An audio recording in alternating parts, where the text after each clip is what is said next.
welcome back to the Jet Press Podcast. My name is Justin Fried, and I'm joined, as always, by my good friend, Mike Luciano. Mike, we are here, a very special Christmas week edition of the Jet Press Podcast. I'm in my Christmas spirit. I got my Christmas hat on. I don't see yours. You are the Scrooge of the podcast, so I guess this makes sense. To be fair, I had to go because Christmas Eve and day or tomorrow. Italian Christmas Eve is the big thing, so I had to drive a lot today, so this was what I drove in. An hour, in fact. You didn't drive in a Christmas hat? No, I didn't drive in a Santa hat. I would have looked like a mental patient if I was driving around. That's crazy because now I'm gonna. If I would need to run errands after this, I'm gonna go out and I'm gonna be wearing this, and no one's gonna care because it's Christmas week. Before we get started, want to give a quick shout out to Mama Fried, to my mom. I think I mentioned a while back in the podcast that she was in the hospital. She had foot surgery. She's fine. She's officially getting released today. She's hooray, Mama Fried. Hooray. Mama Fried. If you are watching this, shout out Mama Fried. And yeah, so it's a Christmas. Is it a miracle? A miracle seems like a strong word to use. It's a Christmas blessing, I guess. God bless us, everyone. What was that? You're Tiny Tim, for crying out loud. Oh, okay. Shout out R.I.P. Tiny Tim. No, Tiny Tim lives. That's the whole point of Christmas Carol. Is Tiny Tim dead? No, the whole point of the Christmas Carol is Tiny Tim lives. Who's the guy who does the song? I thought you were talking about the musician. What are you talking about? I'm talking about a Christmas Carol. Wait, I swear to God, isn't there a musician named Tiny Tim? Yeah, Tiny Tim, the musician. He did Tiptoe Through the Tulips.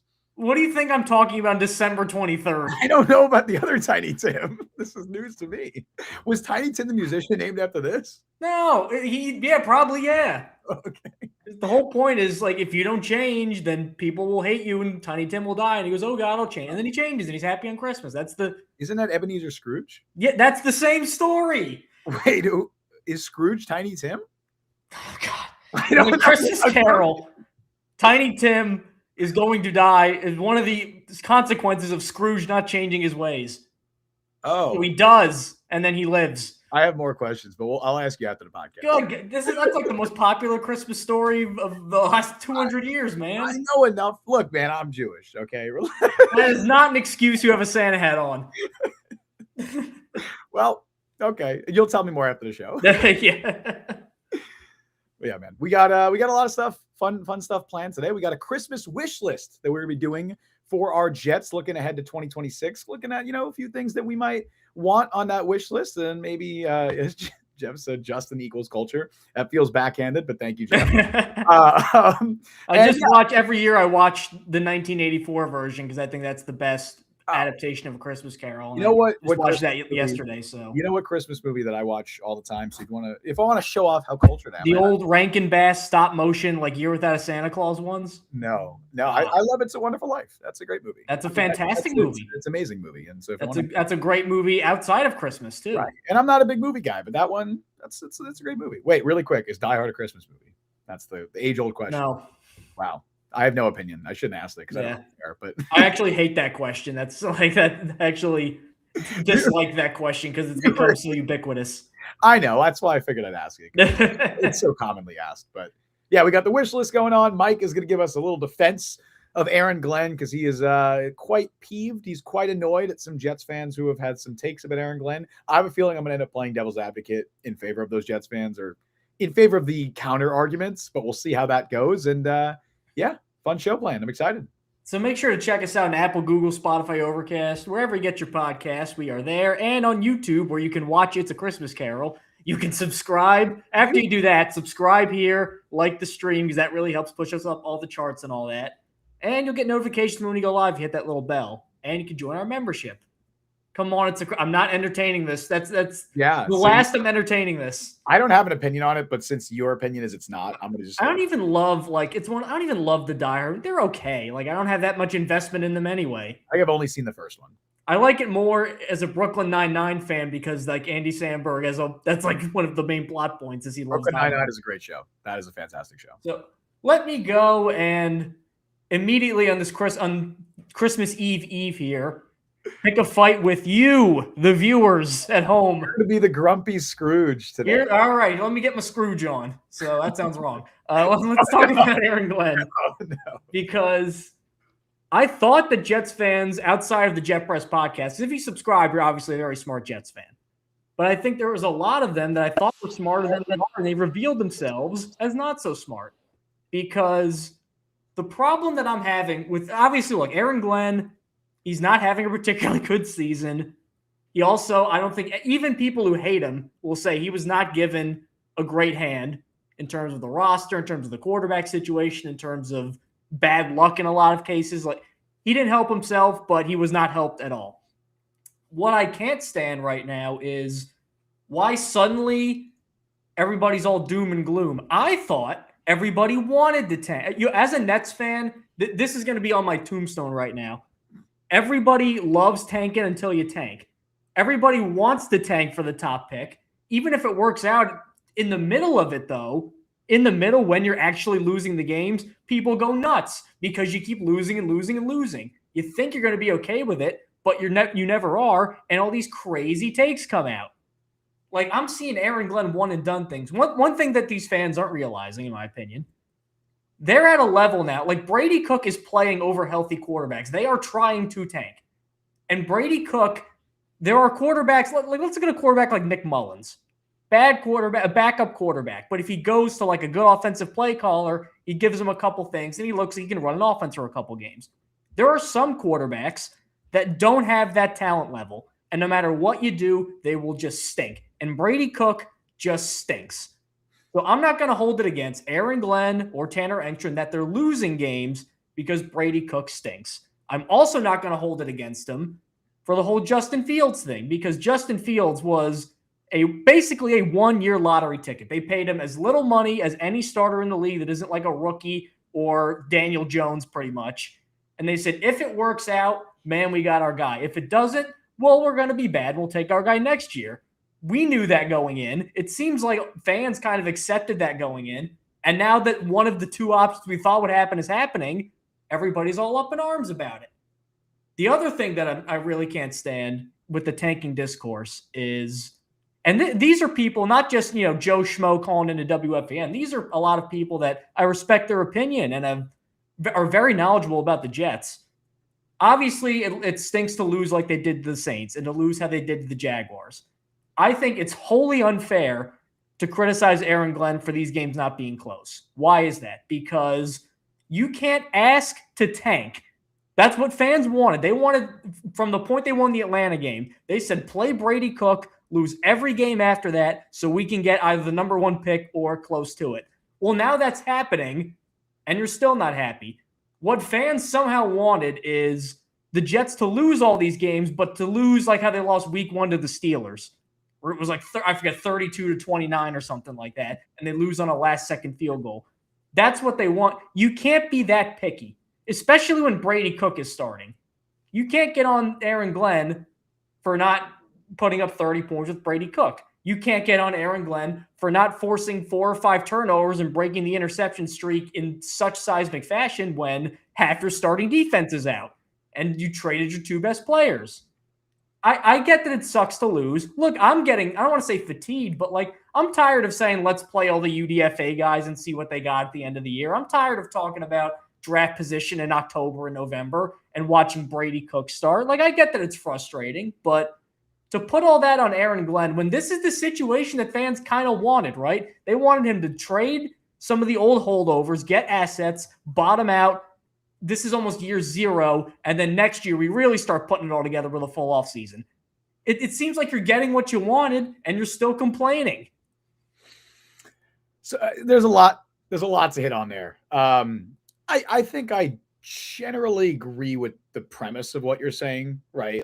I don't think Aaron Glenn's not going to be fired after one season. We'll get that out of the way. They wouldn't trade Sauce and Quinnen if they thought he was going to be fired. I think the only world where that even becomes a discussion is if someone like a Tomlin or a John Harbaugh becomes available, which I don't expect to happen. And even if that does, I still think it'd be unlikely that the Jets would fire Glenn. I just think it'd be imagine Harbaugh choking with Jets choking though mixed together.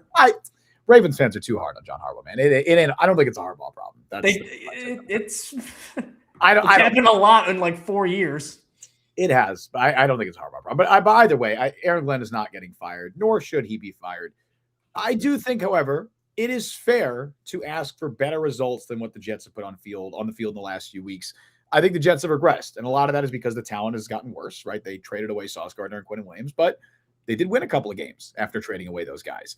They have now aggressively tanked. This is probably no Garrett Wilson, no Mason Taylor, no Azarie Thomas. Correct. This is Jordan Clark is he's the Brady Cook of the defense. Right. This is the most aggressive that I've seen the Jets tank in a while. Like I haven't seen a team tank in a while like this.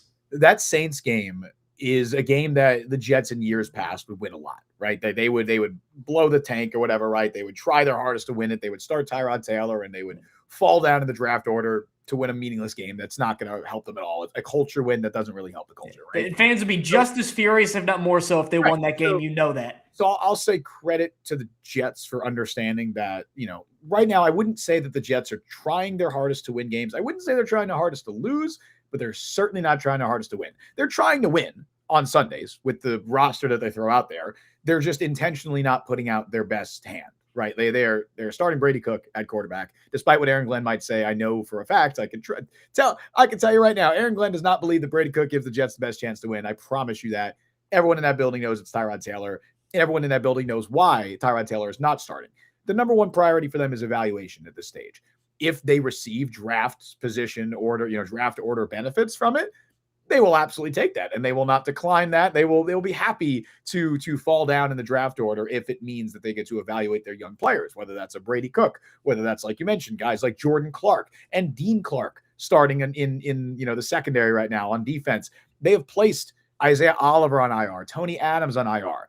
I'm telling you, those guys could be playing right now. If the games mattered, they'd be playing them over Isaiah or over Dean Clark and Jordan Clark. But Dean Clark, I thought, actually looked kind of okay. It was fine. He didn't do anything inherently wrong, but they wouldn't be putting all these vets like Josh Reynolds. We'd be talking about him potentially coming back from IR if they were trying to win games. They certainly would have Garrett Wilson playing for them right now if they were trying to win games right now. They're not. And we understand why that is. So that aside, I'm aware that the roster is bad. But I also think it's fair to say, hey, let's not get blown out by 23 to a 4-win team. Like, I think the bar should be higher than that. And I don't think that, right now, I don't think Aaron Glenn and this coaching staff are maximizing the talent that they have. I don't think the Jets are a good team. They're right now the worst team in the NFL again. Like, that, if they played the Raiders tomorrow, I think the Raiders might beat them, which we were saying that early in the year, where when the Titans were that worst team, we're saying, I don't know, man, it's like the 0-7 Jets play the Titans. I'm not sure who wins. Then there was a few games where it's like, okay, the Jets are showing signs of life. They beat the Falcons. They won a couple of games. They beat the Bengals. Now we're back at a stage where I think they're the worst team in the NFL again. And I get the roster. But it's by design, though. That's the thing. It is. But as I said at the time, and as we've said after that, you don't get to be the worst team in the NFL with just a bad roster. Bad coaching plays a part in it too. And I don't think right now the coaching staff is doing what they can to put the players in the best position to succeed. All of that being said, what matters is 2026. 2026 is the year where you have to see full, tangible progress. Whether the Jets draft a quarterback or not, Aaron Glenn knows that the Jets need to win games in 2026 for him to keep his job. If the Jets win 4 games next year, he's gone. He's gone, right? If they win 5 games next year, he might be gone as well. The Jets have 3 first-round picks in 2027. There's a good chance they still have 3 first-round picks in 2027 after this year's draft. They could use one to trade up, but let's assume they have 3 first-round picks next year. They're not going to keep a regime around, whether that's the head coach or the GM or whoever it is. They're not going to keep guys, decision makers around who they don't trust to use that capital wisely. So Aaron Glenn knows the Jets need to win next year. Right now, I can't say I'm optimistic about Aaron Glenn's chances of succeeding next year. I'm not saying I'm completely out on him, but I'd certainly think there's more to be pessimistic about than optimistic. I want to be, cheerful. It's Christmas, I know, but I can't say I'm optimistic about Aaron Glenn. But all of this, is to say it doesn't matter until this offseason. Whatever they're going to do this offseason, they have so much flexibility. They have so much cap space. They have all this draft capital. They have to put a better product in the field next year. And I guess I'd say I'm willing to give them that year. I don't think we have a choice. We have to give them that year because they're going to be back in 2020. I mean, give the guy a chance, for crying out loud. Don't you think, let's just look at 29-6. Do you think it's unfair to ask Aaron Glenn to score more than he did with Brady Cook and whatever scraps he has left for skill position players? Do you think it's a little bit unfair to say, after firing the DC, which is, again, what everybody wanted, they fired the DC. They people don't like that anymore because he's a tank commander. See, that's the thing. These guys are tank commanders. Okay, well then he gets rid of one of them, and you're mad about that. And then he plays the other one, and you're mad about that. Is it his fault that they gave up 29 points to the Saints when probably 3 or 4 guys on that defense, like that just played in the Saints game, are probably not going to be in NFL rosters next year? Like Colin Saunders may not be in the league. Jordan Clark's not going to be in the league. Dean Clark, I don't know about. Like they're moving guys around. It's rookies. Like it's one. If they were playing either fully healthy or even close to fully healthy, then yeah, I'm sounding an alarm because this looks terrible.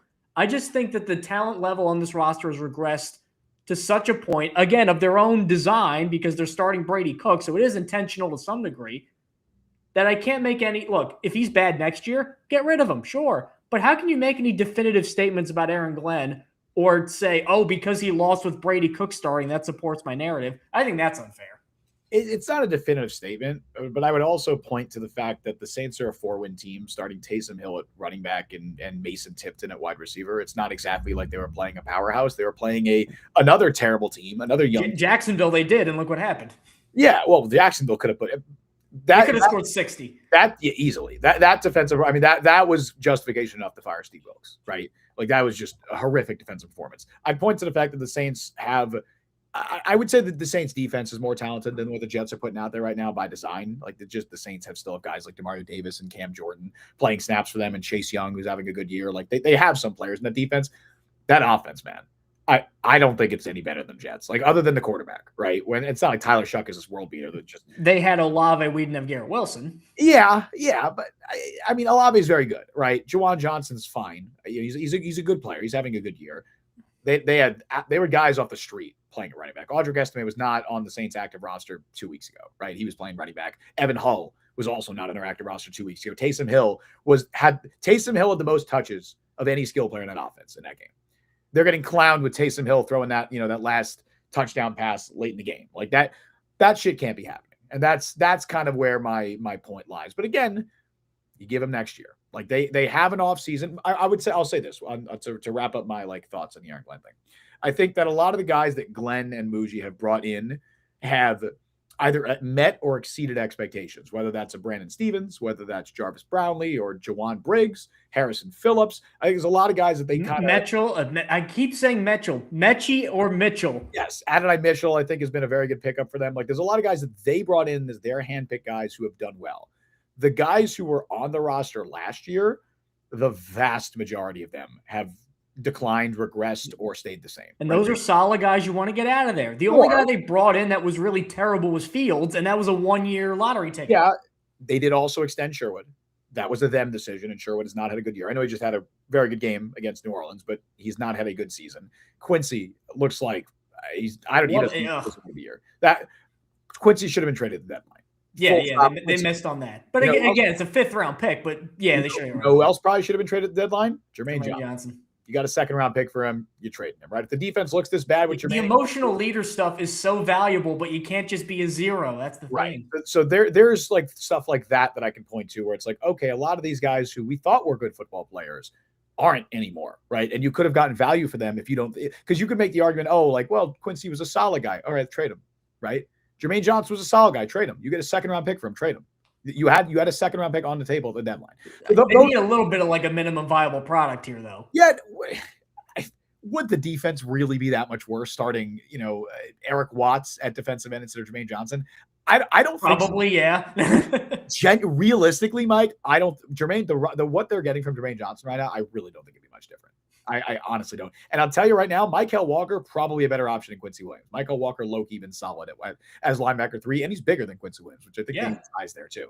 So I really those guys should have been traded. As Jay Mark said, thoughts on Mykal Walker. I actually think he's been solid. Now, a 3rd-round pick of the Falcons? 4th, I think, maybe. Pick. He's 28 years old.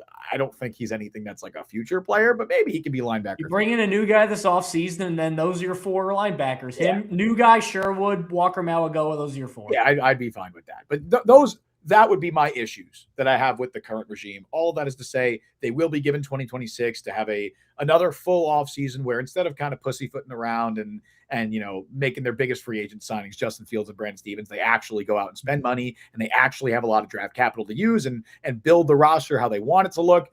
Next year is the real test where we get to judge the not final product, but the halfway finished product or 3/4 way finished product. Because right now the roster's been stripped down. It's bare bones. I don't think it's a good it's clearly not a good roster, and I don't think the coaching has been good. But we give them another year, see what happens. If not, you're looking at 2027. You're adding a new head coach and possibly a new GM. I like more of what Muji's done so far than the coaching staff. But either way, you can't, whatever the Jets do, they cannot let another coaching staff ruin another young quarterback. Whether they draft someone this year, whether they draft someone in 2027, you need a good coaching staff in here. And Glenn's going to have another year to prove that he can. I like Engstrom. That'll help. I agree. Now, I want to get to a couple comments. J Mark. Here's the problem that I have with these comments. J Mark. It feels like the team feels more like a team at the beginning of the season, but this is our third straight game where they lost at halftime. Yeah. And Ryu Ken, I could stand the losing if they could fight back. They have no fight, don't play hard. That is no, you can't quantify that though. Like, how do you measure how hard they're playing other than just eyeball tests? You can notice, like the Jets are very clearly a team that has phoned it in right now. Like, they were fighting for a few weeks during that stretch where they were. I think if they had to play games that were married, I think they all like Aaron Glenn. I think they want to play hard for Aaron Glenn. I think they know what the deal is, like everybody else should. Maybe. And in that case, that's why a guy like Quincy Williams shouldn't be here, because Quincy Williams doesn't want to be on the field. And I don't blame Quincy Williams is an awesome dude who's been a great Jet. Like, I don't want to. There's no reason he should play the next 2 games. He shouldn't be on the field because he doesn't want to be there. He's not playing well. They don't want him there. He's not going to be back next year. If you're in an evaluation mode, why aren't you playing other guys? Right? He doesn't want to be out there. Jermaine Johnson, I get you probably keep him out there because he's probably on the roster next year. But guys like that, you just released Alan Lazard. You're not that you're going to release Quincy Williams, but probably should not be out there, right? Like, so that would be a take that I have. But they clearly look like a team that's phoned it in. And I agree that reflects poorly in the coaching staff. I get why they're phoning it in. It's when you see Brady Cook starting a quarterback, and I don't want to be too hard on Brady Cook because he's an undrafted rookie playing like an undrafted rookie. But it's tough, right? When you have a better viable option like Tyrod Taylor who can be starting, but everybody in the building knows why that's not the case. It's tough to motivate your players. It's everybody knows, but everybody, so many fans are acting like they don't know. That's the thing. They just want to see a better product. They don't want to lose by 20 every week. And you know what? There's a very real chance that the Jets lose their final 5 games of the season by 20+ points. And that is a pretty brutal way to end Aaron Glenn's first season. There are 2 more things that I have to get off my chest before we move on to the next segment. The 2 things that really drive me crazier than any other. I think you'll agree with me on both of these. Will the Patriots fire Gerard Mayo after 1 year? They had Drake May, you dummies. And they had a candidate who only wanted to coach them. They made a mockery of the Rooney Rule. Remember Pep Hamilton and Byron Leftwich? That's why Aaron Glenn did an interview with the Patriots. It was the only team he did an interview for was them because of that. Completely different scenario. They hired Aaron Glenn. It's like they're Aaron Glenn pretty much. If John Harbaugh is fired and he's like, I want to go to the Jets, then you probably. If Mike Tomlin says, I want to coach the Jets, then but that's not happening. Correct. That, and then number 2, this drives me crazy because it's a big reason to fire Glenn if they're bad. I don't trust him because Justin Fields was his hand-picked guy. They didn't give him a 4-year contract. It's not like Aaron Glenn bet the house on Justin Fields. Again, he thought he could be bet. A lot of teams thought they could get the most out of Justin Fields. In fact, 2 teams in different years. I would say it's nuanced with Fields where if he didn't work out, no one would have been I wouldn't have been upset, and I'm not upset necessarily that he didn't work out. Because we knew this is what the floor would look like. I think it's a little bit of a red flag that he's played by far his worst football. Not only the Jets brought Fields in, and they were like, we can get him to play the best football of his career. We can we can maximize we can maximize the playmaking he had in Chicago with the game managing stuff he did in Pittsburgh. And instead, they got the worst of both worlds. That is a red flag to me. Now, how much of that is on the staff and how much of it is Justin Fields' confidence getting shot and turning into a pumpkin, and then the just leftover Jets stink and mope. I mean, how many guys are just freaking they can't make the guy throw on purpose. There's no controller on there. No, I agree. And I honestly lean more towards the latter of it, just kind of being a Fields thing as opposed to a Jet staff thing, but it doesn't reflect well on the staff. I'll say that. The question with AG is, what could he have done differently for this to be a better team? See, that's tough. People, again, I don't even want to talk about, keep Aaron Rodgers. Imagine if they had 5 wins with Aaron Rodgers this year. No, they definitely, Rodgers, no, obviously. Yeah, but at the most, I think as a lot of fans, I get that, that fans want to see a winning product. We want to see a winning product, for God's sakes. Look how many podcasts we've done talking about it, a terrible product. But I was 12 the last time the Jets made the playoffs. I would love. What was the absolute max the Jets could have won this year game? 7, 8? The max. Yeah. It's not like Aaron Glenn. Liam Cohen had Trevor Lawrence. And so he's winning. Yes. Caleb Williams had Ben Johnson. Ben Johnson had Caleb Williams. So he's winning. Like, those are totally – they had guys installed. They needed the right guy to get the most out of them. This was a tear it down to the studs rebuild. There was no way the Jets were making the playoffs this year. So to hold Aaron Glenn to those expectations, I just feel like there's been a lot of goalposts moving where some people maybe just didn't like the hire at first, or because they started so bad, they don't want to see any improvements. Yep. So because of that, I think they're just moving the goalposts. So what's a success? Or, oh, Aaron Glenn did this good thing. Well, that doesn't matter. That's what's frustrating. There's no consistency. That's what's frustrating me. Yeah, again, people just don't want to see their team get blown out by 20 every week. I really think that's what it is. And like I said, I'm not out on Aaron Glenn. I understand and fully acknowledge that the roster he's being given right now is awful, that the roster he's trotting out there every single week is terrible, and that's by design because they're trying to evaluate guys and because it's not the worst thing in the world to lose these games, and they know that. So I can't fully criticize or fully judge him. 2026 is the judgment year, right? Where it's like, okay, there is no excuse, especially if they draft the quarterback. If they draft the quarterback and they're still bad, man. Like, because at that point, you're trotting out a guy that you handpicked. You're likely trotting out a guy you picked top 3. You probably traded up to get. If you're still bad, and especially if that quarterback, that's concerning. Good. But I will say though too, if the Jets pick number 1, here's a trivia for you, Justin. Okay. Only 3 quarterbacks who have ever been picked number 1 have won 7 or more games their first year. How many are there? Any like recent ones in that list? One's active. One is currently active. Only 3 ever. All right. In their rookie year. So if they sat a year, right. That doesn't count. Right. So yeah, okay. First overall, you said? First overall, yep. 7 or more wins their rookie year. Only 3. Caleb didn't do it. No. Obviously, Bryce didn't do it. Lawrence didn't do it. Cam Ward's not doing it. Gotta go. It's gonna be further back, isn't it? They're all kind of near each other, but okay. Is it like a weird one where it's like a Sam Bradford or something? That's one of them. That's the weird one. Okay, I was thinking Bradford went 7 and 9 his rookie year. And then he blew out his knee, and that was it. Okay, so I got Bradford. Yeah, I feel good. I got Bradford. That was the hard one. That was a pull. Kyler did. Nah, I think he had like 5. AFC or NFC? Which is the active one? AFC or NFC? Active, and he's in the NFC now. Active's currently in the NFC. Is he a starting quarterback currently? Yeah. Okay. All right. Then Stafford. No, Stafford didn't win. No, Stafford didn't win 7 games first year. I'm gonna have to go through the teams. Not Bears, not Vikings. 5, 4, 3.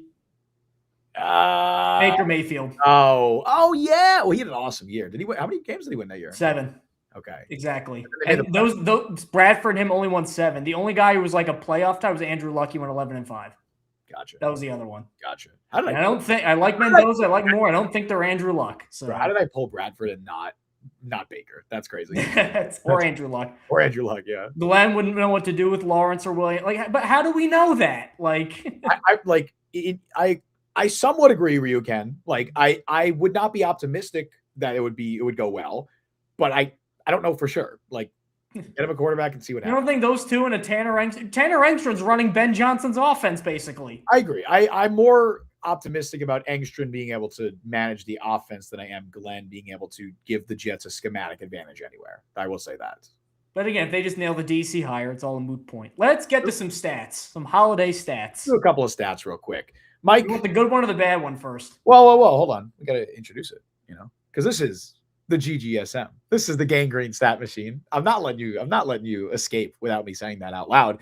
Let's do the good one first, because I'm in a cheery mood. We just talked a lot about a lot of bad shit, right? Let's do the good one. And there's been very few silver linings from this Jets season, Mike, but I would argue that maybe the most silver of the linings has been that Juwan Briggs. I mean, we can make a case that Juwan Briggs is top 3 player in the roster right now, and I don't think that that's a stretch to say. He is the best defensive player on the team right now. That is not a hot take. 100% I agree with you. Juwan Briggs had 4 more pressures in week 16. Do the Jets have like a top 10 defensive tackle tandem in the league? I don't know if I'd go that far, but they're both quality players, and Briggs at this point, I'm not sure. I want to have the Briggs discussion in a second about what his ceiling could be, because it is He's having an unbelievable season. He had And it's only his second year. 4 more pressures and a sack and an 86.1 PFF grade in week 16. Briggs now on the season. Mind you, he was a backup for most of the season. He is top 20 among all interior defensive linemen in pressures and top 10 in PFF's pass rush productivity stat. He is second among defensive linemen or interior defensive linemen in pressure rate this season. Since week 10, so since that Quinn Williams trade, basically, Briggs is 5th in total pressures and 2nd in PFF pass rush grade behind only Chris Jones. He's playing like one of the best ahead of Dexter Lawrence, ahead of Quinnen. He is playing like one of the best defensive tackles in the NFL. And I want to ask you right now, Mike, because I don't know where I stand on this. What do you think his ceiling is? Like, do you think he can be a genuine, like a Pro Bowl player? Like, do you think he's like, could be a star 3 tech for the Jets or 1 tech? I mean, I don't know if he'll be this good every year. I think there might be a little bit of regression in the mean next year, but also part of me thinks the Jets are going to improve their defensive line a lot next year. Like, is the problem with the Jets defensive line is they have, because Briggs is kind of okay defending the run, I think he's all right, probably average. Yeah. They have 2, I would call them pass rush specialists, Will McDonald, Jawan Briggs, and 2, I can play the run really well. I can't rush the passer to save my life. Harrison Phillips, Jermaine Johnson. It's so funny because Briggs' whole thing coming from Cleveland was, he's a really good run stuffer, but he's developing as a pass rusher. He's been a better pass rusher and run defender this year. The one Steve Wilkes developmental win. I guess. Shout out Eric Washington, I guess. And Stevens, I guess, yeah. They were right on Stevens. We weren't happy with that contract. They were right. Yep. Like, I don't want to get too bold about, a 7th round guy who's having this great year, but I think he's an extension candidate. I think he's a guy that is going to be here for multiple years. I think this is a sign that I really do trust Darren Muji's fringe talent evaluation, even though some of his day 3 picks this year weren't great. But you know who misses on day 3 picks? Every GM every year. It happens. It's also like, and I don't want to give them too much of a pass for that because Malachi Moore is the only real standout. Was looking pretty brutal. They have a 4-player draft pretty much now. It is. That first draft for a new regime is always tough because it's usually a lot of the old scouting department that compiles a lot of the evaluation stuff. So now they have kind of the full year to evaluate these guys. Again, not to give them a pass for year 1, but year 2 is more generally a sign of, I mean, they only targeted guys from Power 5 schools. Like, it was only big school guys that they targeted. They got 2 winners. They got 1 okay, we think he's a winner. Yeah. And 2 okay, we think he's a winner, but we're not sure. Thomas and Moore. And then 2 starters. The process on day 3 needs to be a lot better this year, and I'm willing to give them that chance. But Briggs, man, and Phillips, that was basically a day 3 pick, essentially. Absolutely. Phillips was a really good pickup too. I always hesitate when you have a really bad team and you have 1 or 2 guys that are playing really well, and it's like every year for the last 10 years we've done this. I don't want to overrate certain players because they're on it. Like, remember Bryce Hall's rookie year, and I was like, hey, this guy's pretty good, right? Like, led the NFL in forced income. Well, he got hurt again, was his thing, right? Well, no, they just benched him because they signed DJ Reed and drafted Sauce Gardner, and then all of a sudden he was getting DNPs. Like, that was the thing with Bryce. To be fair, that was the right move. So no, absolutely. But I'm saying is after year 1, I was like, hey, Bryce Hall, maybe he could be a quality cornerback too in the NFL. And then all of a sudden, in one offseason, boom, now he's not even playing the next. I think Briggs is better than Bryce Hall. I'm aware. I agree, Mike. I'm just saying I'm using the example of a guy that I thought, hey, this guy could be a quality starter. Looks like a pretty good player on a bad team. And then all of a sudden, they brought in a lot of talent, and now he looks like he's a scrub, right? Not saying that that's going to happen with Juwan Briggs, but just using a cautionary tale. All of that is to say, yeah, man, Briggs right now, is he the second best player on the roster currently, like behind Garrett Wilson? He's right there with Breece Hall. Is Membu maybe too? Membu is in that conversation. Washinu's in the top 5. And I think is in that conversation as well. And then it's good that 3 of the 5 are on the offensive line, at least. That's good. Absolutely. And then Briggs is in that conversation. Like, Briggs is that good of a player at this point that I'm willing to say he's one of the best players in the roster, which is truly remarkable for a guy who was a 7th round pick of the Browns last year, and you got for a swap of 6th and 7th round picks before the start of the season. That's how I know mock drafters don't really watch the Jets a lot, because how many times are they picking a corner or nose tackle at 18? Yeah. And mocks you read. Corner, I think, is still possible just because there's just too much uncertainty with 2 of their 3 guys right now. But I would be surprised if they invested heavily in defensive tackle. Really, they just need defensive line help in general. They're not terrible at stopping the run. No, they really aren't. And their biggest issues, I think, are more linebacker than defensive tackle. Well, the biggest on the whole defense is even more than the cornerback injuries, because I think when they were healthy, they were kind of okay. It's just no pass rush. But yeah, edge is just their edge rusher room is despicable right now. Jermaine and Will they should be back next year, but they can't be your top guys. No, and that's unfortunate. But anyway, the room would be worse without either of them, but they can't be your top guys. Let's get to a bad statistic. This one. This is now. Keep in mind when you see this stat. That pressure to sack rate, if you're in like the mid-20s, that's very bad. Yeah, Justin Fields. Keep that in mind. Justin Fields this year is about 23 or 24%, which is pretty bad.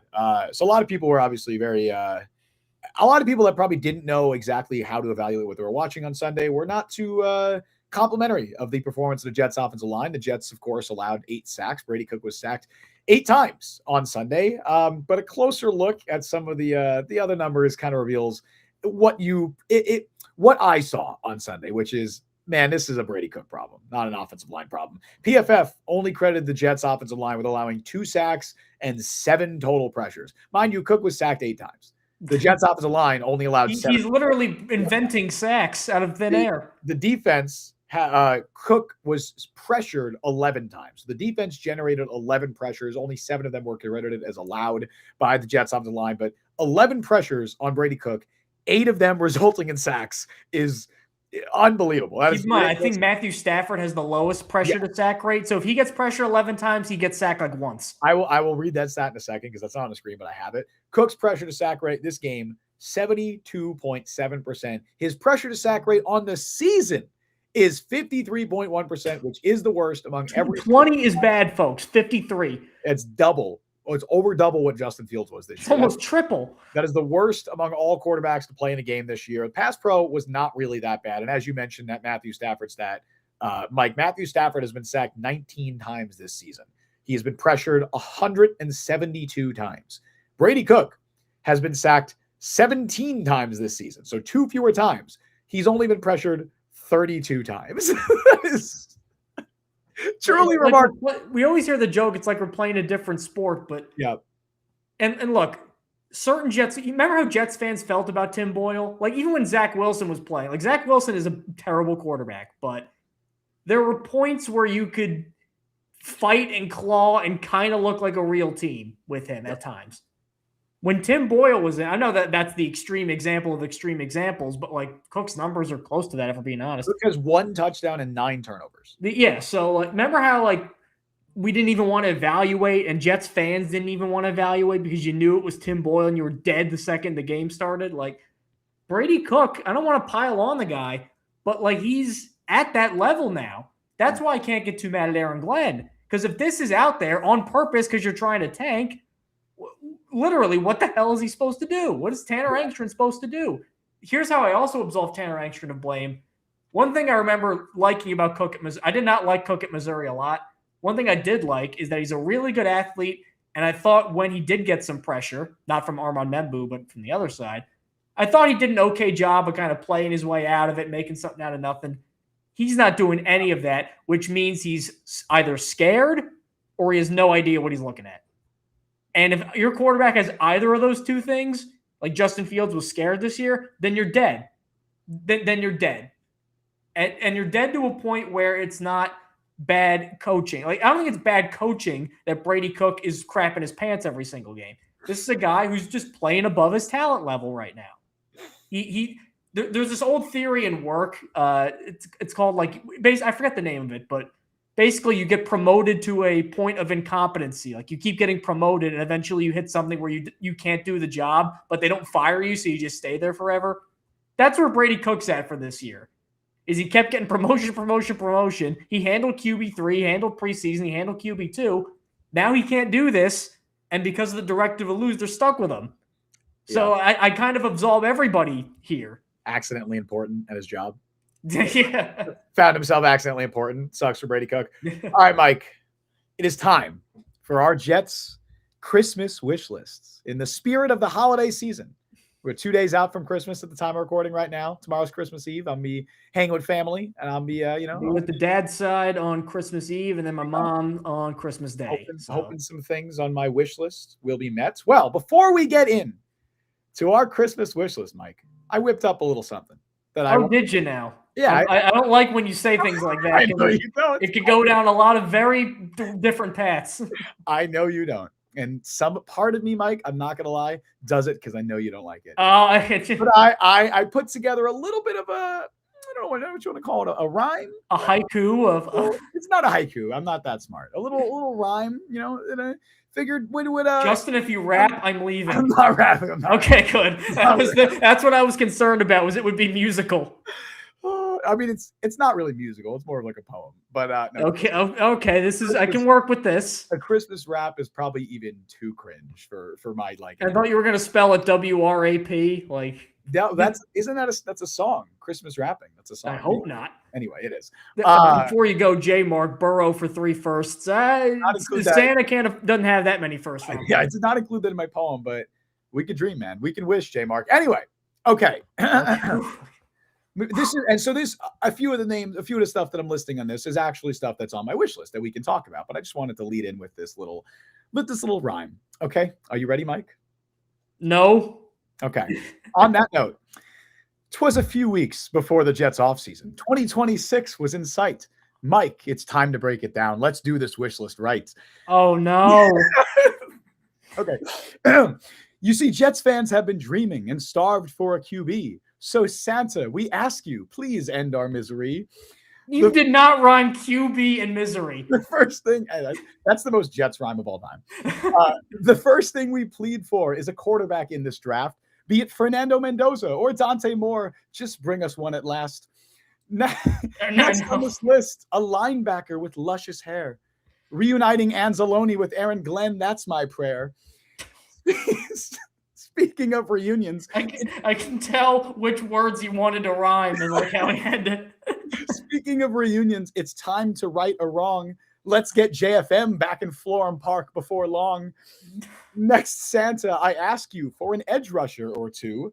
Boye Mafe, Adafe Owe. Man, either of them will do. Back to the you're gonna like this one. Back to the draft. I would love another receiver. I guess you could say I've got Denzel Boston fever. But of course, we mustn't forget to take care of our own. Please let the Jets re-sign Brees. Muji, pick up that phone. Mike, I know you're hating this, but let me have it just this time. I'm liking some of it. But let me have it just this time, because, man, the Jets have tried everything except a corny Christmas rhyme. So, Santa, if you're listening, our wishes have been asked. And, of course, Merry Christmas from the Jet Press Podcast. Ask and podcast, did you rhyme? That's your takeaway from that? Justin, you are a worthy successor to Robert Frost. Thank you. I outside of rhyming QB and misery. QB and misery, that rhymes. That does rhyme. What do you mean? Misery, QB, that rhymes. Or what was the one with more? That was the QB one. No, I didn't say it was more. The one after that. The hair and prayer. No. It was something about Mendoza and Moore. I said, be it Fernando. Oh, in the draft. Oh, yeah, that one's a stretch. But hey, man, I said the first thing we plead for is a quarterback in the draft, be it Fernando Mendoza or Dante Moore. Just bring us one at last. Draft and last is the. Have you read poems? Have you heard songs?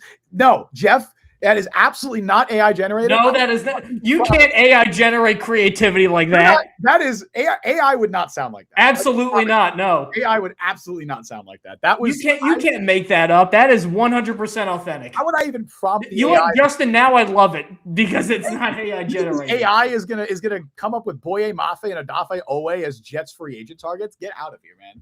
Denzel Boston fever, that is straight from the dome. Okay.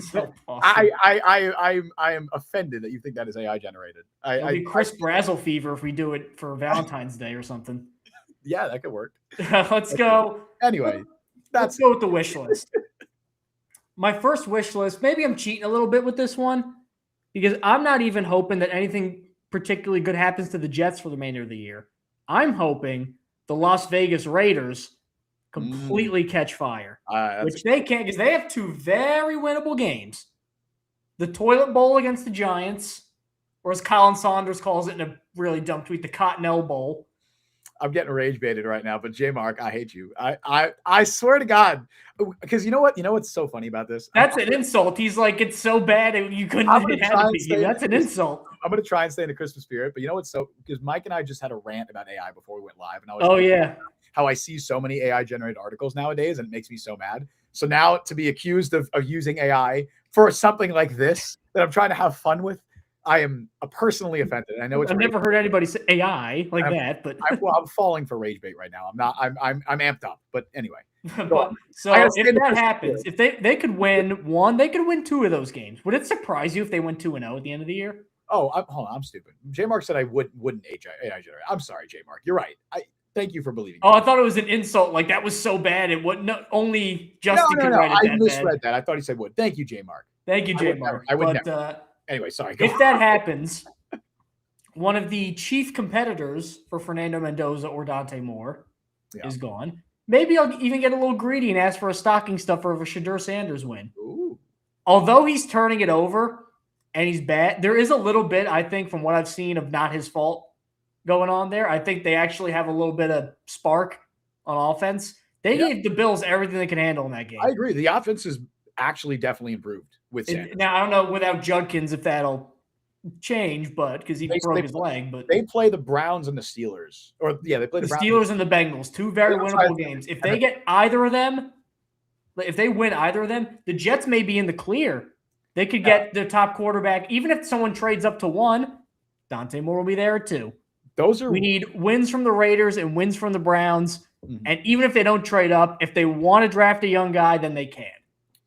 Yeah, those are winnable games for Cleveland. Not, I don't want to put too high expectations, and I wouldn't expect them to win those games. But Bengals have absolutely nothing to play for. I know they look a lot better now. Sucks for them. Just too little, too late. Burrow's back.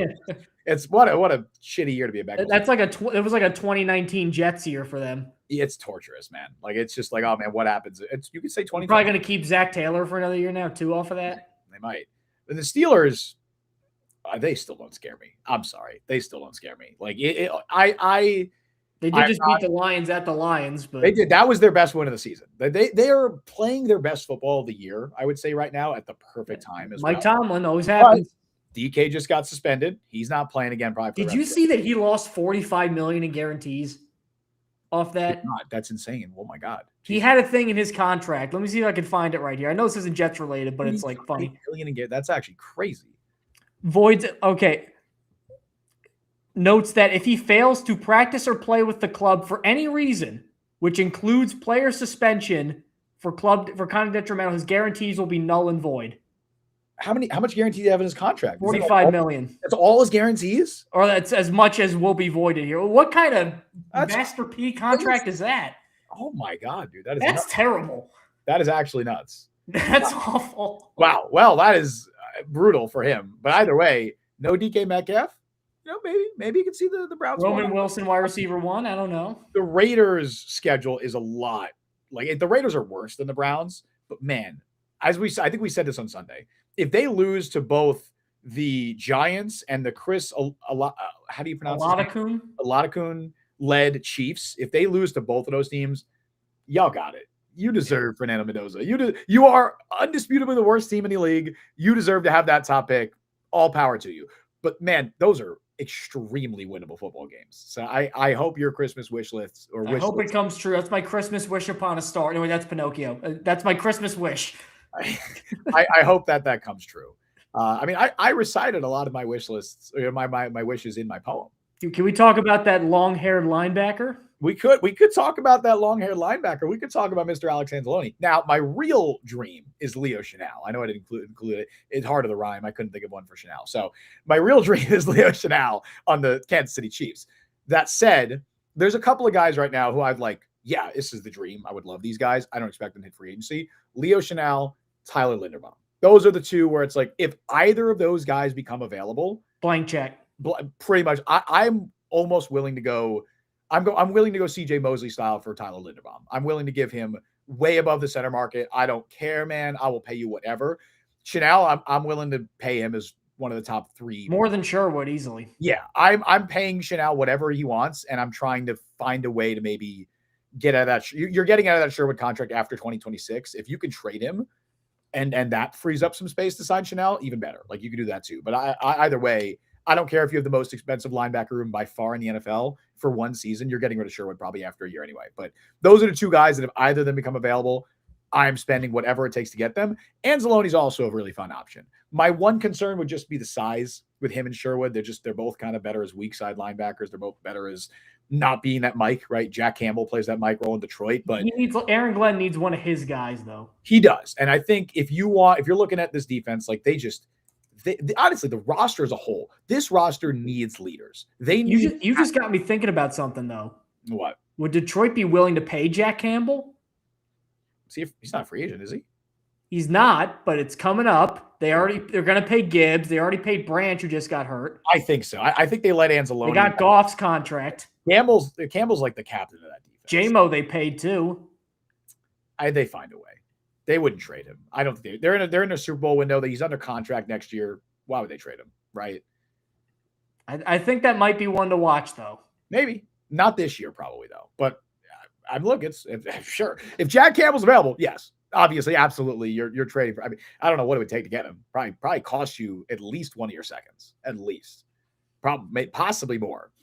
But yeah, Anzalone, I do think makes sense if you're looking like this Jets defense just needs captains. I've heard others talk about this too. Like, think of who the captains are on this team right now. Like, they're the week one captains. Sherwood. It was Justin Fields, benched, doesn't want to play. Jamian Sherwood has a terrible year, was also benched briefly for a game or two this year. For a quarter. Marcelino McCrary-Ball, special teams captain, benched, best known for flopping around on the football field and doing nothing. Who else am I missing? Quinnen, traded. He's gone. Those were your captains. I'm pretty sure those were your captains this year. Was that it? I think that was it, right? I think that was it. They need veteran leadership. They need captains on this. AVT out. Oh, AVT injured. Garrett Wilson. And then Garrett Wilson injured. Those are your captains. So you wonder why the product is what it is on the field right now. That's a big part of it. They don't have anybody. We've talked about, like, when we were doing our joking Phillip Rivers draft, where it's like, who can come out of retirement to play for this team? I said CJ Mosley, and I meant that like as the most feasible option on it. Like they could desperately use a guy like him.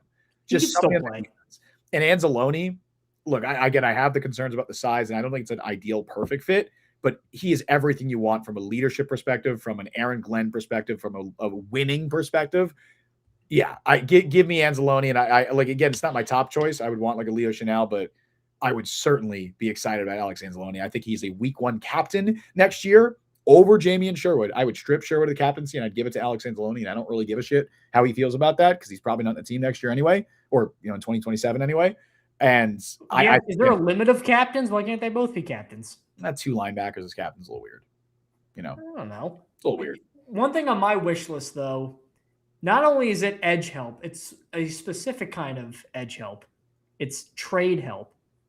And I have two guys that I'm eyeing. A couple really, really quick things on that Anzalone thing. Brian said, I know the connections. Welcome, Brian. Welcome, Brian. Full stream. Happy holidays, bud. Merry Christmas.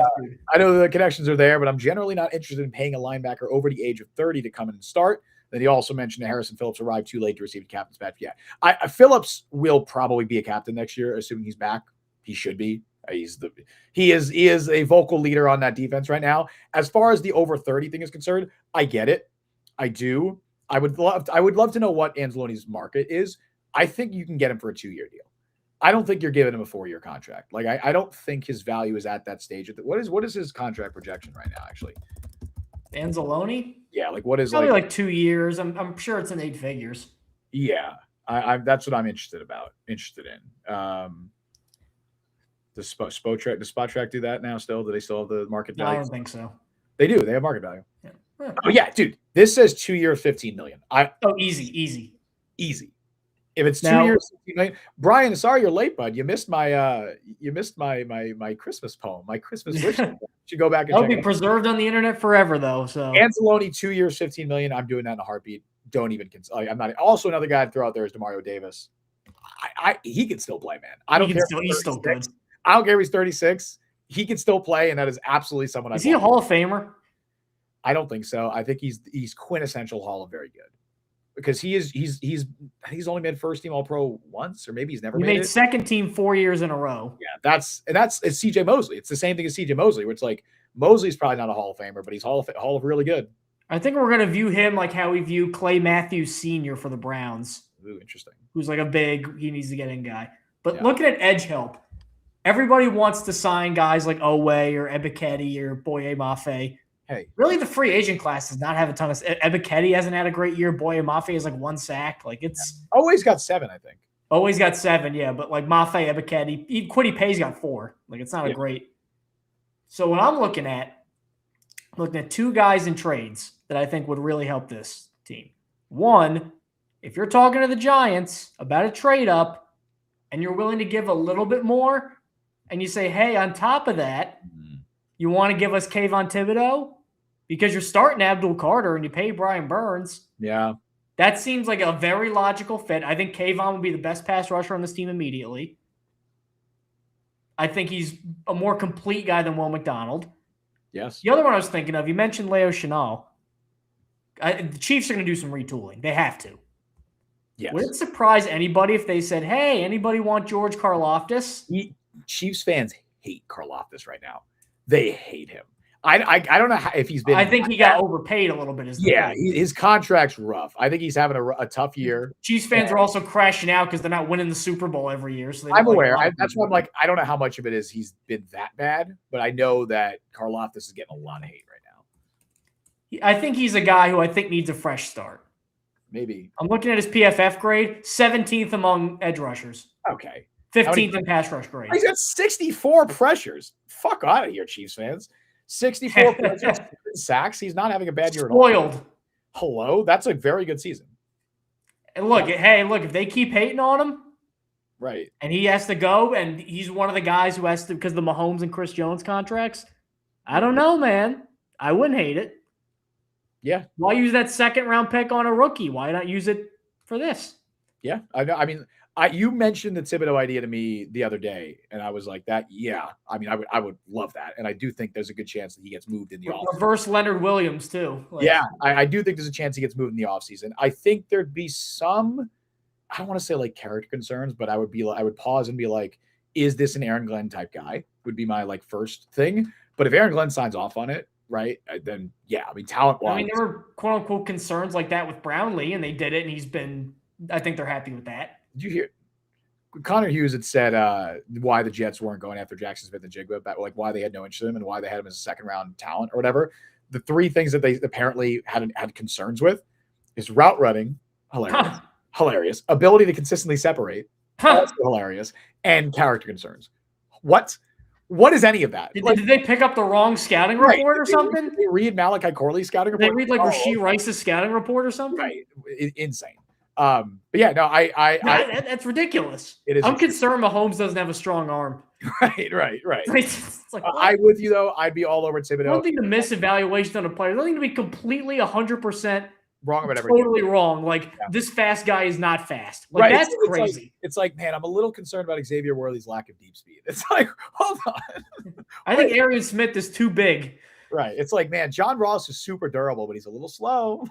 Arian Smith, he could be that 6'4" X receiver we need. He's 6 foot. Wait, really? Yeah. It's crazy. Oh, shit. We made a mistake. Yeah. But yeah, I would be all over Thibodeau if he becomes available. And I think that's definitely like the Jets are going to invest heavily in defensive end this offseason. I feel fairly strongly saying that. I think there's a chance Will McDonald gets moved if they can get anything for him, like anything of value, because I really just don't think they like him. I wouldn't move him before they get anybody is the thing. No. I agree. I think it'd be a draft thing. I think it'd be like he gets traded on draft day for like, not a John Franklin Myers package, but maybe you get like a 4th, 5th for him, right? Which I really think that's his value at this stage, which is kind of crazy. At that point, maybe you end up keeping him depending on what your room looks like. But by the way, Hassan Reddick 2.5 sacks this year. Funny. Just destroyed his career for nothing. Awesome. For literally nothing. Career. Another guy, I'm going to throw out 2 more names that I'd keep an eye on in the edge rusher room that are going to be free agents in the offseason. Not liking JSN, but thinking Malachi Corley is 4th best at his position. Truly, truly crazy. Another guy that I would keep an eye on here, I'd be looking at Al-Qadim Muhammad. That's a New Jersey guy. He actually has character concerns, though, right? Does he really? Well, look, but I think there was some, mostly when he was coming out of college. I don't know if I will say he's an Aaron Glenn guy because, of course, crossed over in Detroit and also a Jersey guy. So he's from the and New Orleans. No, I don't think Glenn was in New Orleans then, but actually he might have been 2017. I think he did cross paths. I think 2017 was Glenn's first year there. Yeah. So I think they did cross paths there. So I think Glenn's cross paths in multiple stops. And so if he's, if he clearly he'll know him better than most. So, if he has no issues with the character concerns, then he'll be fine bringing him in. That's another guy. And I think he has like 8 sacks this year too. So he's been a productive player. And then Caleb on Chasen, who I feel like you're basically just getting Will McDonald there and Caleb on Chasen. He's the worst Will McDonald. He's 6.5 sacks this year. Will McDonald's got 8. 4 in one game, right? Yeah, but they count. They count. You could very easily tell me that Caleb on Chasen has been a better player than Will McDonald this year, and I don't think I would argue that. He also has no sacks in his last 5 games. Chasen. Yeah. Chasen. I'm throwing out another guy as like not as a high-end option, but as a, if you move on from McDonald, maybe he comes in to replace him. But I think Muhammad makes more sense. He's also a little bit bigger, if I remember correctly. Muhammad, I think he's like 255, 260. Everybody's bigger than Will McDonald. So. Well, just bigger, like on the bigger end of edge rushers. But yeah, Thibodeau is definitely somebody that I'd be going after. I'll mention a couple of guys here because we're running a little bit out of time. A couple of names on the defensive side of the ball to keep an eye on. John Franklin Myers, man, I mentioned him in that. I don't think he's coming back, man. I would love to bring. Well, remember a couple of years ago when the Jets moved on, which by the way, they traded him to Denver, of course, Darren Muji connection. So Darren Muji was part of the regime that helped bring John Franklin Myers to Denver. JFM went on Twitter and was like, yeah, I didn't want to leave. I wanted to stay with the Jets. I like the Jets. I think he's happier with Denver now. He is, but I think Denver might move on. Right? I think Denver might move on in the offseason. And if they do, because they have to pay Bo Nix. That's why. Right. Well, there you go. I think he's someone that makes sense. And another position I think that makes a lot of sense for the Jets to probably spend on in free agency, safety. I think you spend on a safety. I think that's one of the safety class is not very strong either. So as a general rule of thumb, you usually can spend bigger on non-premium positions in free agency because those guys are more likely to hit the market. You're not going to see a premium edge rusher hit the market. You're a lot more likely to see Hendrickson. But he's got injury concerns and he's older. Like if there is a player like that, it's because they have red flags, right?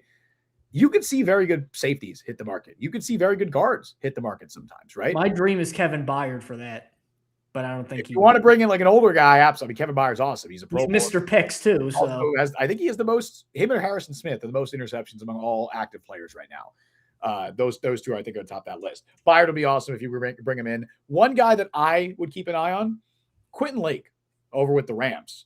Fits the the mantra of they want to keep bringing in younger guys. He's only 20. He seems more like a box guy though, doesn't he? He's super versatile. So I was looking into that. He's played pretty much everywhere in that Rams secondary. He's actually played a lot of slot corner for them, believe it or not. But he played more free safety last year than box safety. This year he's actually played more slot corner than either two. But he can pretty much play everywhere. Not a big interception guy, only has one career interception in a game this year, but he gets a lot of pass breakups. He's solid in coverage, good run stopper, and doesn't miss a lot of tackles. Just a very well-rounded, versatile safety who has no major glaring flaws to his game, who's also only 26 years old. And I prefer Cam Curl of those two. Is Curl a free agent? Yeah. Okay. Well, Curl's a little older. No, isn't he like 28, 29?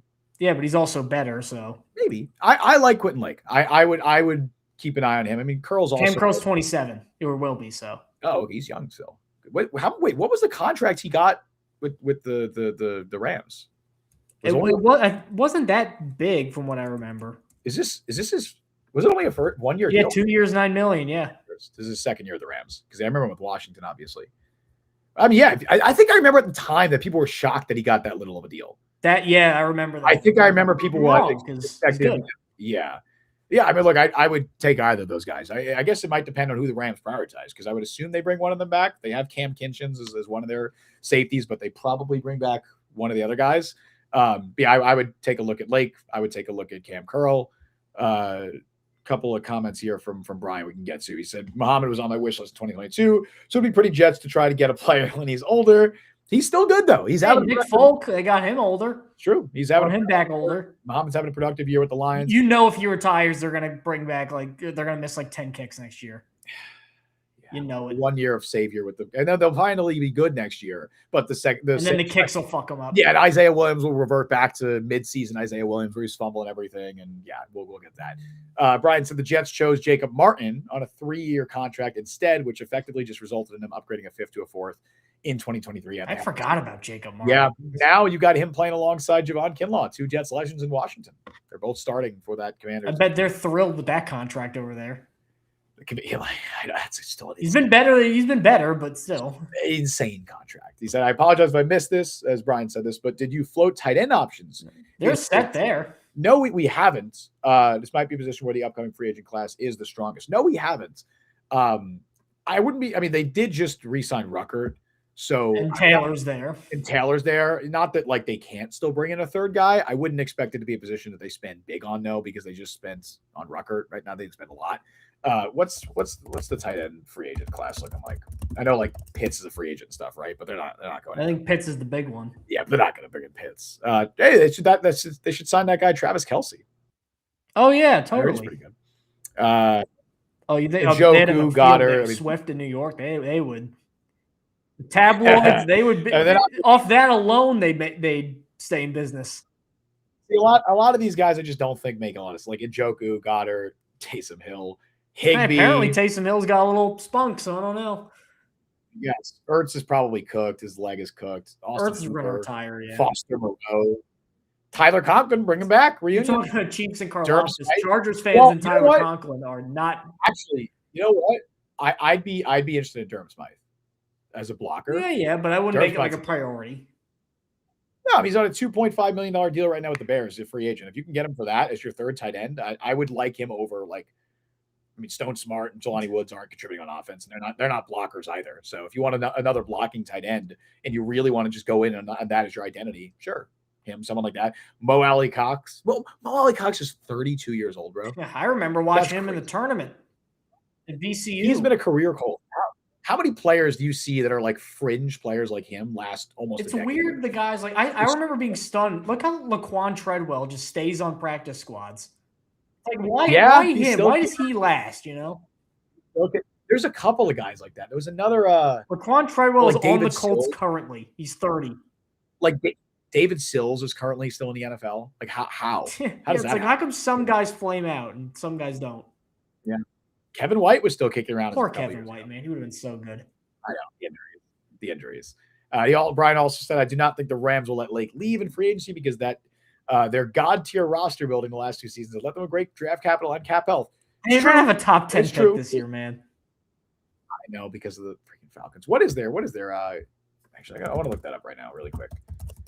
What's their cap situation look like right next year? Like what free agents do they have internally they need to sign? So Rob Havenstein is a free agent. I don't know how he's been this year. Isn't he been kind of banged up? They're going to replace him. Brian Sternbeck with a hot take. They don't have many big free agents. I was a huge Mason Taylor fan, but be honest, what would we be saying about him if he were a 4th round pick instead of a 2nd? Can we rule out Isaiah Likely or Cade Otton? I think he can. Yeah, I wouldn't. With this quarterback play, I'm thrilled with what Mason Taylor's been doing. Yeah, I think given what we've seen around the league, it's easy to be like, oh, yeah, he's not putting up Harold Fannin numbers or even Aronde Gadsden and say, he's kind of been underwhelming.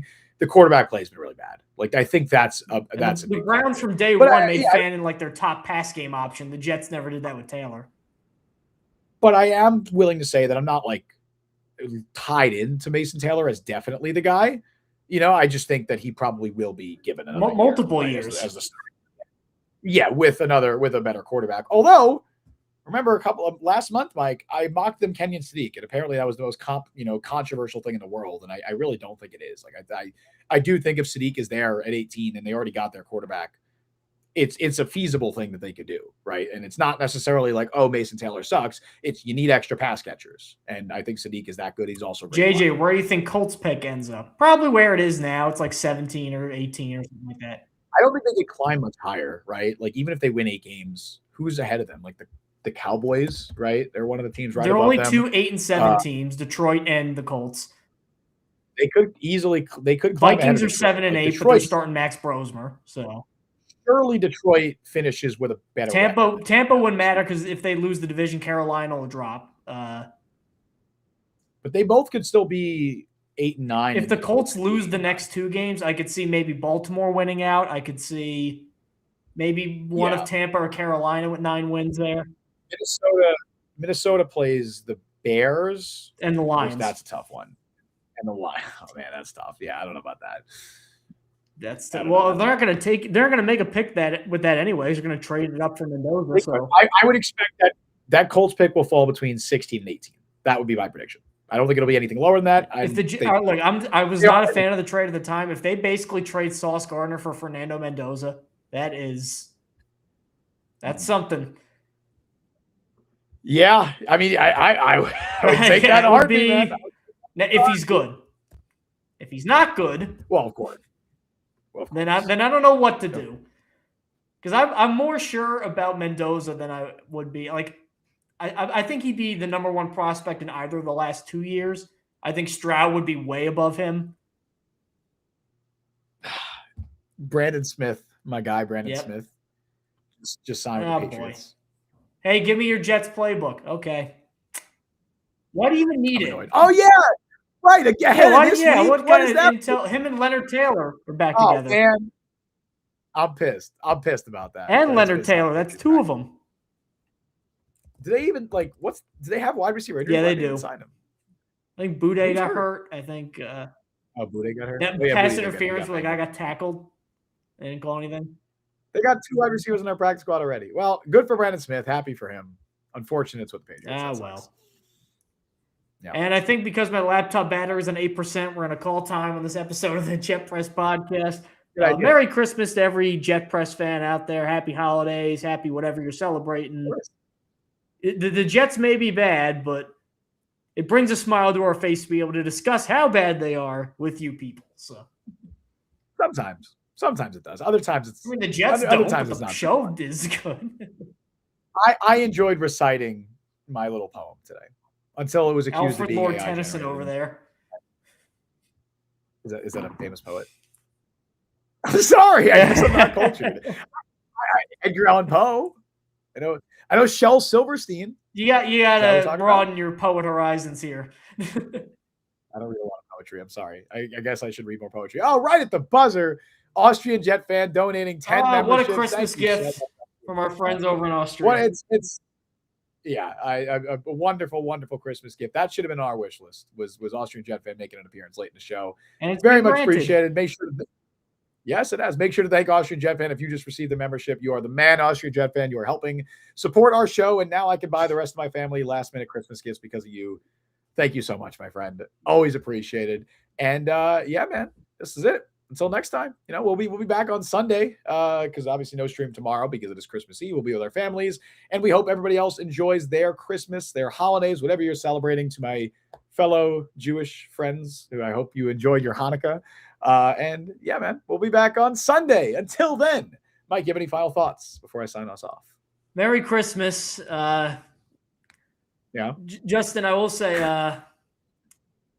For your poem, I would say second draft sometimes. Wow, that's crazy. I thought it was. I like the creativity. You were feeling it in the middle. When the only thing I didn't like was some of the rhyming choices. Well, listen, you gotta fudge the rhyme sometimes, right? It didn't Eminem famously rhyme orange with door hinge and shit. And it's you gotta. Yeah, I don't think that doesn't count either. It flows, but you gotta fudge it. The flow is what matters, though. T-Pain rhymed mansion in Wisconsin, so you can do that. Well, if you say it a certain way, it rhymes. That's the point, man. Brush up on your hip hop. Anyway, thank you all for joining us on the show today. You can follow Mike on Twitter at @MikeandSean. Follow me on Twitter, Justin Fried. Follow Jet Press and Jet Press. Download the Jet Press podcast wherever you get your podcasts. Check us out on YouTube and TikTok. Subscribe, hit the notification bell. Thank you again, Austrian Jet fan, for the 10 gifted memberships. You are the man. We stream live every Wednesday, normally at 3 p.m. Eastern Time, and live immediately following every single Jets game. Thank you all for listening to Jet Press Podcast. I've been Justin Fried. That's Mike Luciano. Brian says he's going to go back and listen to the poem and give marks on Sunday. Please do. Thank you so much for that. Have a happy holidays, everybody. Happy holidays. Merry Christmas.